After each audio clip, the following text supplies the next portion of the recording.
I'll look for Nico DeMarco. I'll look for him. I have a hotel room overlooking the arena, and I will look for Nico throughout this conversation. But Please don't. I misunderstood Bergman for a hot minute. John, what's happening? John Ireland joins us. What's going on, big time? How are you, sir? I'm good, guys, and excited about this game tomorrow. I heard you guys just talking about it. And did you know that they play the Warriors here tonight? It's going to tip off in about half an hour. So that might give the Lakers a little bit of an advantage that the Thunder are on the second night of a back-to-back and the Lakers won't be. But they are so good, you guys. Yes. They're 10-1. Their second-best player, Jalen Williams, who, of course, might miraculously be healed tomorrow to play his first game. Course. I mean, we don't know, but that tends to happen when the Lakers come to town. But we're going to get DeMarco and Marcus a really good report card tomorrow night. Either way, if they get blown out, I heard DeAndre say they did get blown out in Atlanta, but Austin didn't play in that game. Austin Reeves, he's back. And so we're not going to have LeBron, but we're going to have Reeves and Luka. And I think tomorrow after the game, it's a late tip. Here, 8:30 in Oklahoma, 6:30 where you are. So tomorrow night at about 9 o'clock, we're going to have a really good report card on just how good the Lakers are. Well, Luka's been fantastic. 38 points, 6 rebounds, 7 assists, 5 3-pointers. He looks dynamite. He looks great. He's playing great. This team is a lot of fun to watch play basketball. Is there a way to keep that going when LeBron comes back? Yes, and I keep hearing people say, DeMarco, that and you're 100% right what you said last segment. If he comes back, even if he plays great, and the Lakers start losing, people will blame LeBron. People love to blame LeBron for everything. But what you forget is LeBron is super smart. And what he does is when he smells blood in the water, when he thinks he can win a title, that's when he locks in. And I would have told you a month ago that the Lakers were an extreme long shot to win the title. I think I would have said the same thing about the Rams. Yeah. And now I'm reversed on both of them. Yeah. I think the Rams can win the whole thing, and I think the Lakers can give OKC a run for their money. You know I what? think that both teams have shown that they're that good. You know what? This weekend it's SoFi for the Rams. Talking about the Rams, I think the winner of this wins the division. I'm trying to do the math right now to see if you can keep the playoffs going through here. I don't know if that's possible in the NFC, but I do know you need to stack as many NFC wins as possible. But what do you think of Seattle? Do you think they're for real? Yeah, I do. And I like Sam Darnold. I've always liked him. I think the Rams are going to beat him. I just think I love the way the Rams are playing. Their only Achilles heel, DeMarco, and you are on the field for every game, so you know better than me, is could the kicking game jump up and bite them? They've been shaky on special teams, but if you look at the offense and the defense, they're as good as anybody in the NFL. Matter of fact, guys, think about this. And, DeMarco, I know you've thought about it. The Rams should be 9-0. Oh, yeah. Mm-hmm. If you think about the game in Philly, that was a 48-yard field goal. High school kickers make that kick. Mm-hmm. And instead, Philly blocks it, goes the other way, and the Eagles win. Then you think about the Niner game. They're going in to take the lead, and Kyron fumbles on the 1 yard line. 1 yard line. I mean, he goes one more yard, and they win that game.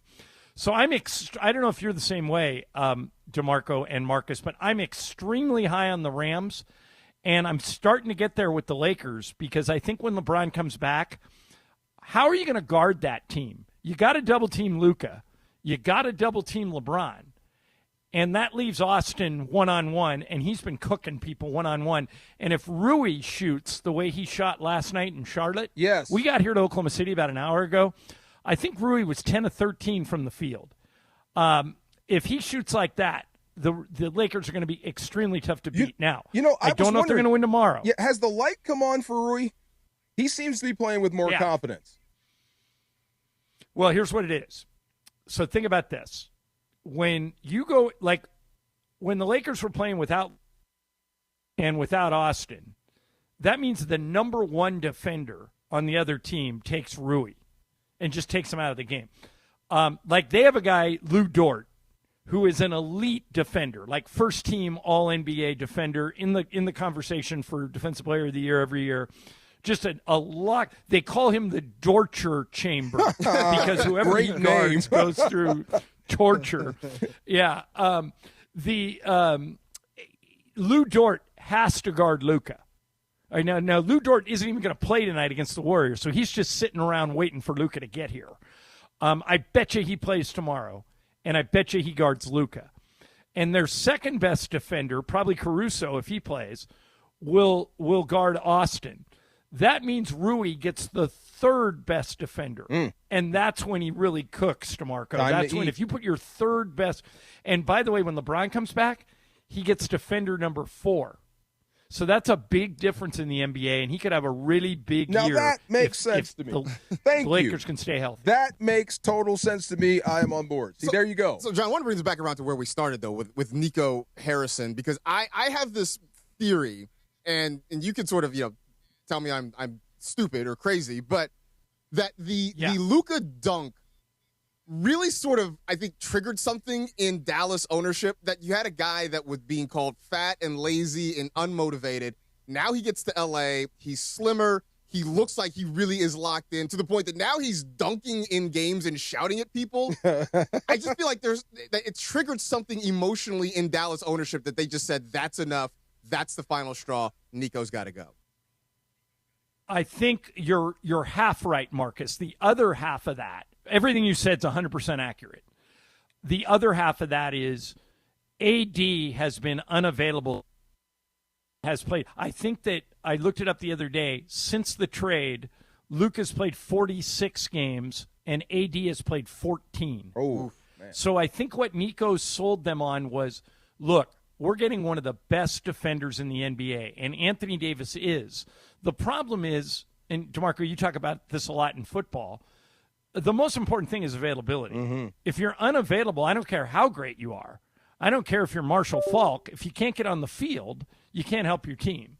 And that's been so I think it was a combination of those two things, Marcus, that Luka locked in, got in shape, ended up on the cover of Men's Health. He's on a revenge tour, all the things you said, coupled with AD has been unavailable. He hasn't helped them. They're 3-8, and the Lakers are the opposite. And I think all those things led to his downfall. I wonder if 5-10 years from now, will Nico Harrison be avenged? Like, what happens if they actually get healthy, the team he built in Dallas? What if they get healthy and they're on the floor and they're actually pretty good and they actually win one? Then what do you say? Does Nico Harrison get to work in the NBA again after this? I don't know. It's a great question. I'll say this about Nico. We all knew him and got to know him when he was Kobe's guy at Nike. And that's why Rob Pelinka knows him so well, and that's why he was comfortable dealing with Rob. Nico's not a bad guy. He made a bad trade, and then he kind of compounded it when he kind of crapped on Luka on the way out. Right. But he's not a bad guy. My guess is, guys, that he will go back to Nike and run basketball or be one of the guys that runs basketball at Nike because he's very well liked there. I don't think he'll get another NBA GM job because this trade could go down as the worst trade in NBA history, especially if Luka wins MVP. If Luka wins MVP when he never won it in Dallas, let's say he wins more than one, then that's just – I don't think you could ever justify hiring Nico and sell that to your fans as a GM again. I already think it's one of the worst trades in basketball. It may be the worst trade in sports if Luka keeps doing what he's doing. Speaking of doing, well, Michael and I were arguing the other day. Not to interrupt you, DeMarco, but Michael and I were arguing that can we say yet that it's the best trade in Laker history? And I think the answer is no. I think the best trade in Laker history was Vlade Divac for Kobe. Oh, yeah. And okay. I think number two was 4 solid players, but yet just players for Kareem in the 70s. But if Luka leads the Lakers to a title, if Luka wins MVPs, and if either one of those things is more than one MVP, more than one title, then we can have this conversation again. What about Austin Reeves? Because the one thing when he's 24.7 assists. When he's playing like this, the one thing we're not talking about is defense. Is this a mirage or is this him? It's him, but you're right to bring up the defense. Here's why it's not as glaring as it was last year during the playoffs when Austin was a little bit hurt. He had a sore foot and he couldn't really go. He played because it was the playoffs, but he was a shell of himself. He's elite offensively, DeMarco. As a matter of fact, I think he's going to make the All-Star team this year. Remember, the All-Star game's in L.A. It's at the Intuit Dome. Right. And there's two American teams and one international team, and they're going to play a round robin. So if there's two American teams, I think Austin is good enough to make one of them. But the reason we don't talk as much about his defense, and I don't think this guy's gotten half the credit he deserves, Marcus Smart has changed their mentality. Marcus Smart is into people on every possession. He's getting steals. He's using his fouls. He's grabbing. He's holding. It's contagious. He's holding other people accountable. He's made a huge difference. So now you've got three elite offensive players in LeBron, Luka, and Austin, and a defense-first point-of-attack defender in Marcus Smart. So if they can stay healthy, guys, if all those guys can stay healthy, I think the Lakers are a top 4 team in the West, and I think they make a deep playoff run. But, again, that's a huge if. LeBron's older. Marcus is older. Austin's already had injuries. Luka's already had injuries. If we can get them healthy, and the Lakers have a great medical staff, if they can keep them healthy, the Lakers have a great chance to make a deep run. Yeah, Marcus, you're old. Yeah, well, I hear that all the time. Trust. Oh my God, I got a younger sister. Not Marcus Grant. No, Marcus Smart. The other one. But one of the guys that has been intriguing to me, John, has been DeAndre Ayton, because obviously the knock on him was just an effort thing. He's also just a different big man than what they had previously in Anthony Davis. How does he fit into this whole thing when you do have LeBron back and you've got guys who kind of want to play at the front of the rim a little more? It's a good question, and I want to go back to something we talked about earlier. The reason DeAndre Ayton can be a really effective player for the Lakers is the other team's best defenders are all guarding somebody else. You can't afford to put your best defender on DeAndre Ayton or you're going to get cooked by Luka, LeBron, or Austin. So here we go. Same conversation we had with Rui. All of a sudden, DeAndre's getting matched up against small forwards. Last night, a few times, he had Knipple on him, a guard. And if you do that, he's a really good mid-range shooter. I'm sure you guys have noticed that 8-10 feet and in, he's pretty consistent. Great touch. And he's going to have that shot because the other team's is not focusing on him. And Luka and LeBron are elite passers. And so anytime they get doubled, they know where the double team came from, and they're going to throw it right to Austin, right to Rui, right to DeAndre Ayton, and those guys are going to have open shots. That's why, Marcus, he can be really effective, is because a lot of times nobody's going to be guarding him. It's a great name, Knipple. I just love that name. That's a great name. Good player, too. Good player. It was a good game last night. That was a good, gritty win for the Lakers last night. It was. Michael talks about everything. So we were walking out last night, and he goes, Ireland, starting 5 on a team with American-born white guys. Oh, my God. And I go, okay. Oh, okay. I go, Chet Holmgren from OKC is on it for sure. Yeah. Austin's on it, and I think Knipple's on it. Knipple's on it. I think that he's that What about good. Cooper Flag? Yeah. Cooper Flag there? Yeah, he's there. He's in the starting 5. He's in the starting 5? And, okay. You got one more. We got an open spot for auditions if somebody wants to start playing. Thank God we never have to assemble this team. No doubt. But Knipple's a good player. Here's one you can throw back at Michael, John, because I heard this earlier in this season.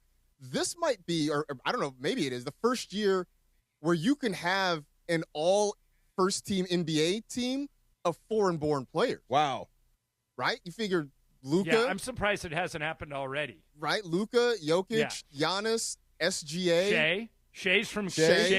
Yeah, that's what I'm saying. So I'm missing one. But yeah, you could have all. Come on, Ja. Straighten it out. Five foreign-born. Like Anthony Edwards might be America's best host. It's not that I'm upset with the list. I'm wondering why Michael Thompson wants to know that. Why does that cross through his mind? Yeah. You know what I mean? Well, DeMarco, ask him that any day of the week.